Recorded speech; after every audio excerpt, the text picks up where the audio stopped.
야, 벌써 그 특검 수사를 시작한 지가 얼마 안 된 것 같은데 막바지로 치닫고 있는 상황인데 전반적으로 좀 어떻게 보고 계십니까? 뭐 지금 최상병 특검이 지금 이제 28일 마무리됐는데요. 이게 사실 이 뭐 윤석열 이른바 경로설에 대한 실체는 조금 규명을 하긴 했는데, 근데 이제 이른바 그 왜 이 임 전 사단장을 구명하려고 했느냐, 구명 로비 의혹에 대해서는 지금 이제 핵심 관계자들 뭐 김장한 목사 이런 사람들 소환 못하면서 제대로 조사를 못해가지고 네. 규명하지 못한 채 좀 끝내서 좀 마무리된 것 같아서 좀 아쉽고요. 나머지 이제 내란 특검하고 김건희 특검이 이제 12월 중순하고 12월 말에 이제 수사를 종료하는데, 일단 뭐 가장 뭐 이 두 특검이 중요한 게, 내란 특검은 제가 봤을 때는 그 저기 뭐야 법원 구속 취소하고 검찰 특수장 구속 포기해가지고 윤석열이 이제 구치소 나와가 자유의 몸이 된 윤석열 다시 잡아놨잖아요. 그렇습니다. 그래서 그게 저는 되게 좀 가장 큰 성과고, 그걸 통해 가지고 이제 이후에 이제 윤석열의 뭐 비상계엄 준비 의혹이라든가 그 평양 무인기 침투 의혹 뭐 이런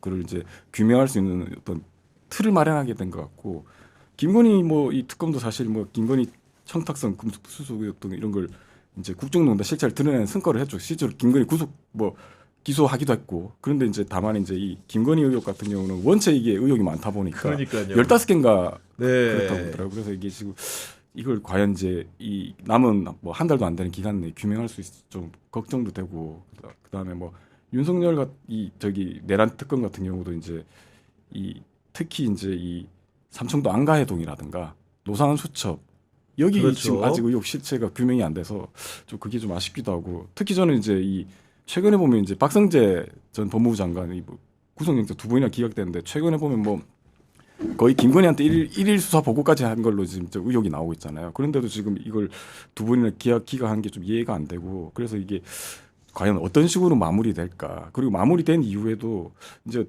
특검은 이제 이걸 계속 이제 공소 유지를 해가지고 이제 결국에는 이제 유죄를 이끌어내야 되잖아요. 그런 과제가 좀 남아있다고 생각합니다. 그러니까 특검이라는 게 결국은 누가 특별 검사를 하느냐가 굉장히 중요한 문제였는데, 그 세 개의 특검이 있고 세 명의 특별 검사가 있습니다. 첫 번째로는 내란 특검은 조은석 특검인 거고, 김건희 특검은 민중기라는 판사 출신의 특검이 하고 있는 거고, 그리고 이제 그 최혜병 특검 같은 경우에는 군 검찰 출신의 이명현 특검이 맡고 있는 건데, 전반적으로 분석을 좀 해보면 조은석 특검 같은 경우에는 사건 처리는 굉장히 수월하게 많이 해낸 반면에 일부 검찰 출신들에 대한 제 식구에 대한 수사가 제대로 되는지가 의문이라는 평가가 일부 있는 게 사실이고, 김건희 특검 같은 경우에는 가장 많은 피의자를 구속시켰지만 그럼에도 불구하고 판사 출신 특검이라는 특성 때문에 리더십 문제가 약간 있었어요. 중간에 검사들이 반발하고 하는 그런 사정들이 있었던 것이고, 이명현 특검 같은 경우에는 가장 단순한 수사였는데 구속 피의자는 한 명밖에 존재하지 않는 그 실적 면에서 약간 의문을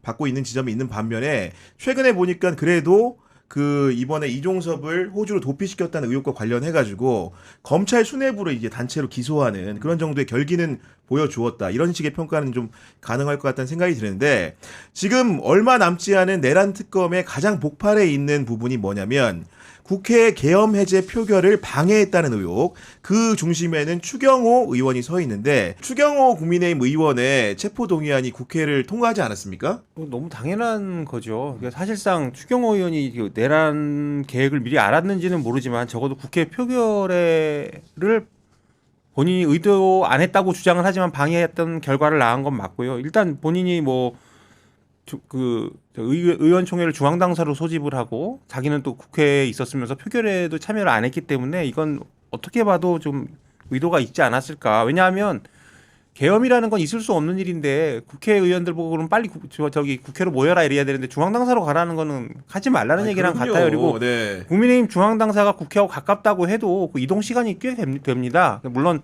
차로 이동하겠지만 차도 뭐 어차피 다 막아놨을 텐데, 그러면 의원들이 뛰어들어가 어차피 도보로 이동할 수밖에 없는데 그걸 중앙당사로 가라고 했다는 거는 이거 표결하지 말라는 거랑 똑같은 얘기 같아요. 그리고 이제 추경호 의원이 그때 이제 이런 말을 합니다. 본인의 판단에 의한 것이고 불찰이다. 근데 이게 그냥 불찰이란 말로 이게 해결될 문제는 아닌 것 같고요. 그다음에 그때 당시에 이제 윤석열 탄핵 처음에 반대 당론 할 때도 의총에서 이제 방례 당론 해놓고서 그냥 박수로 추인한 이런 전례도 있고요. 그래서 이제 이게 과연 민심에 맞는 짓인지 그런 게 있습니다. 그리고 이제 제가 전에 우리 그 정치비상 유튜브에서 본 건데, 그 이정주 기자가 나오셔가지고 그 추경호 의원이 뭐 자기 그때 행적을 뭐 시간표로 만들어서 돌리고 있다고 있다면서요. 네. 근데 그거 제가 보면서 무슨 생각을 했냐면, 제가 맨날 파는 과거 전력인데 이제 박근혜 청와대 때 그 세월호 7시간 뭐 했냐 이게 되게 아, 화제가 네. 됐었잖아요.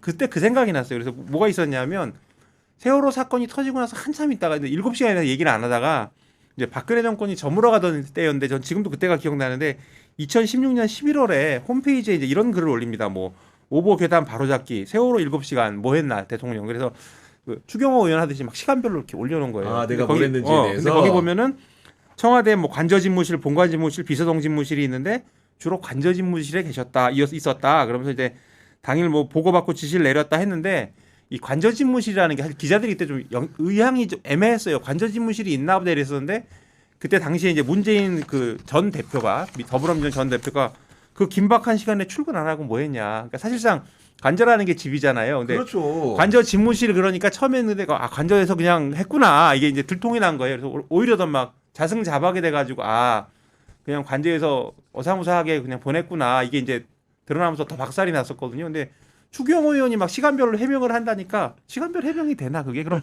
요 시간에 여기 있었는데 그럼 거기서 왜 일로 안 들어가고? 그러니까 그런 것들이 다 이제 자승자박인데 본인은 죄란 표현은 좀 단정적인. 어쨌든 본인은 잘못을 했는데 그거를 자꾸 면하려고 핑계를 대고 핑계를 대다 보면 더 깊은 수렁에 빠져듭니다. 그래서 추경호 원내대표는 아마 본인의 죄값을 어떻게 이건 국민에 대한 어떤 그렇죠. 네. 배신은 맞잖아요. 그러니까 국민에 대한 배신 행위이기 때문에 이거에 대한 자기가 대가를 치러야 된다고 저는 보기 때문에 이건 너무 당연한 거고요.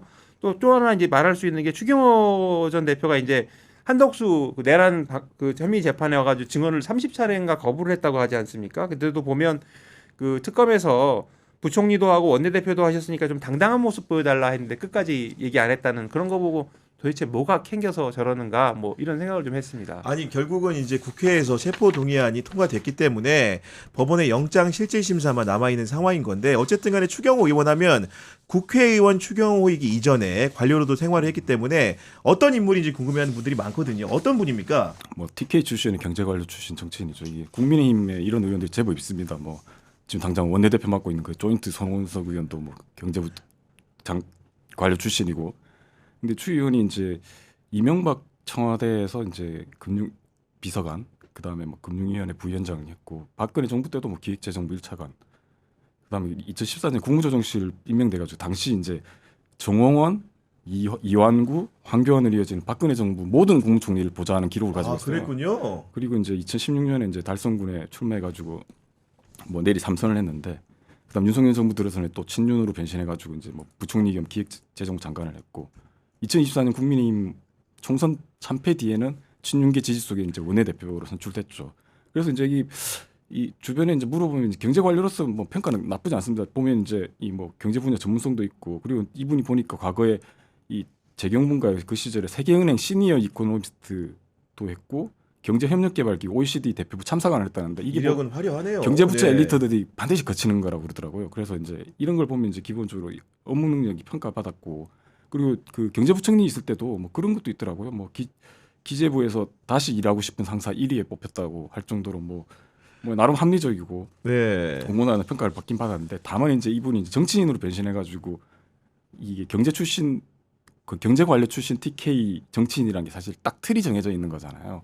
그 틀에서 사실 벗어나지 못한 것 같고, 그리고 이제 박근혜 지역구 대구 달성 물려받았으니까 거기서 뭐 자기가 할 수 있는 역량들이 어디까지 있을지 잘 모르는 것 같고, 뭐 말 나온 김에 기자들한테 조금 더 물어보면 똑같은 평가예요. 스킨십도 좋고 뭐 이 콜백도 좋고 뭐 그래서 호감도가 되게 높은 편이다. 네. 언론 응대를 잘하기 때문에 그 친윤이지만 뭐 개파색도 별로 없고, 그러나 다만 이제 이게 계엄 이전과 이후로 확연하게 갈린다고 하는데, 제가 그 관련해서 좀 생각나는 게 이분이 아까 그 국무조정실장 하면서 그 3명의 총리 모셨다고 하잖아요. 그래서 뭐 한때 그 황교안 총리 모실 때는 뭐 친왕으로 분리되기도 했고, 이완구 총리 시절에 또 뭐 이렇게 되게 잘했다고 그러는데, 이게 어떻게 보면 이 관료 출신들이 보면 이 윗사람들이 원하는 대로 이 말도 잘 듣고 눈치껏 알아서 잘해주고 하니까 되게 좋은 부하였을 것 같아요. 그래서 이게 뭐 제가 생각나는 게 예전에 이완구 국무총리가 후보자 시절에 그때 이런저런 뭐 이런 의혹들이 나와가지고 기자들이 뻗치게 하고 있었는데, 제 후배 기자가 이제 거기서 뻗치게 하고 있었는데 이완구 기자가 그러니까 이완구 총리 후보자가 이제 나오니까 그때 아마 점심 식사하러 가는 상황이었던 모양이에요. 네. 그때 뭐 추경호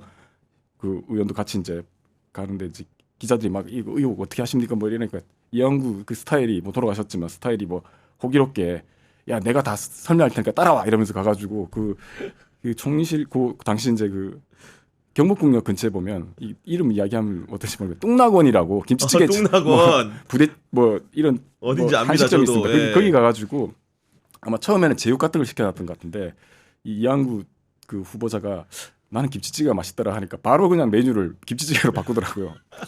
그리고 난 뒤에 이제 기자들도 이제 와서 밥을 먹으니까 이제 배치를 새로 하니까 배치를 하면서 추경호 당시 이제 국무조정실장이 이게 이 수저를 이렇게 잘 배치를 해가지고 본인은 이제 그 테이블에 있을 수 없으니까 옆으로 가가지고 조용히 듣는 모습을 보여줬다면서 그때 그걸 봤던 후배가 야 이게 이런 말하면 뭐 하지만 이 총독부 하급 관리 스타일이더라 뭐 이런 이야기를 하더라고요.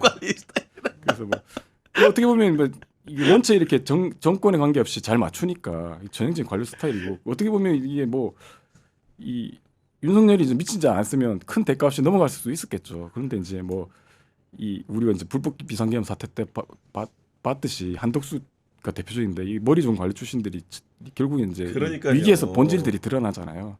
그래서 이제 한 후배 진짜 그 추경호 원내대표 뭐 오래 봤던 후배한테 뭐 되게 좋다고 말을 했던 후배한테 그 물어봤어요. 어떠냐 했더니 그게 다 소용없다.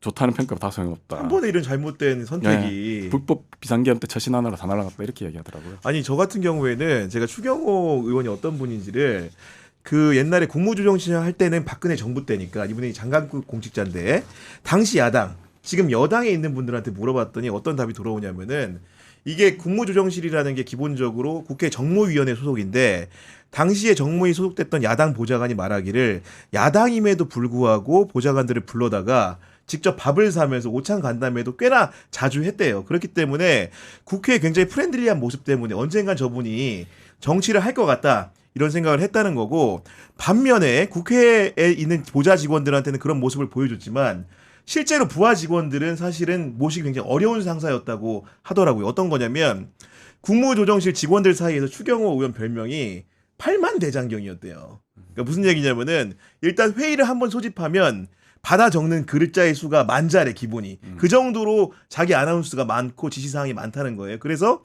8번 회의하면 8만 자를 적어야 된다. 그럴 정도로 사실은 모시기 굉장히 까다로운 공직자였다. 이런 얘기를 좀 하더라고요. 지난 회에 말씀드렸는데 경제 관료들 잘 나가시는 분들이 대부분 다 그런 평가를 받아요. 전에도 제가 한번 어떤 방송에서 여기서 말씀드렸는데 굉장히 프렌들리하고 이제 기자들한테 그런 관료인데 제가 들은 얘기는 이제 뭐 호수에 열쇠 하나 빠지면 호수물을 다 파내라고 하시는 분이다. 뭐 이렇게 얘기를 하니까요. 그러니까 경제 관료들은 좀 그런 게 있는 것 같아요. 그리고 대신 자기들 업무도 되게 철저히 하는 편이죠. 경제 관료로서. 다만 모시기 편하다 이건 좀 어려운 것 같고 까다롭고 요구하는 것도 많은 그런 사람들이 아닌가. 그러니까 이제 선배 제가 말씀드리니까 번뜩 생각나는 게 지금 추경호도 보면 정치 입문하는 과정에서 보면 친박계라고 불렸다가 또 친환계 됐다가 친윤계로 또 이렇게 바뀌잖아요. 그런 상황인데 한덕수 같은 경우에도 노무현 정부 때도 고위공직을 하고 윤석열 정부에서도 고위공직을 하는데 뭔가 정체성이라는 게 수시시각각 변하는 스타일이다. 그런 생각이 갑자기 좀 들거든요. 정치인들이 원래 영혼이 없죠. 이제 저는 오히려 이제 추경호 의원을 보면서 누구를 떠올렸냐면 이제 검사 출신 정점식 의원을 떠올렸는데 이게 다 황교안 사람이었거든요. 근데 황교안 사람이고 그 황교안 대표 시절에 이제 황교안 퀴즈 막 그래서 기사도 많이 썼어요 그때 이제. 근데 그 황교안 그 전 대표가 이제 총선 참패 이후에 그냥 나락으로 가시잖아요. 그분은 뭐 재기고 뭐고 그 다음부터는 그냥 바로 꼬꾸라지시고 그리고 여하튼간에 그때 지난 윤석열이 나왔던 2022년이었나요? 그때 대선 후보 경선에 나오긴 나와요 황교안이. 근데 그때 정점식은 윤석열의 사람으로 또 분류가 돼서 출마를 그 캠프에 합류를 하거든요. 그래서 이게 공무원들은 다 이런 거구나. 영혼이 없어서 그렇습니다. 그러니까요. 그런 생각이 좀 많이 드는 거고 저희가 이제 추경호 의원의 그런 영장 결과 같은 경우에는 비상계엄 1주년 즈음에 나오니까 지켜보면 될 일이고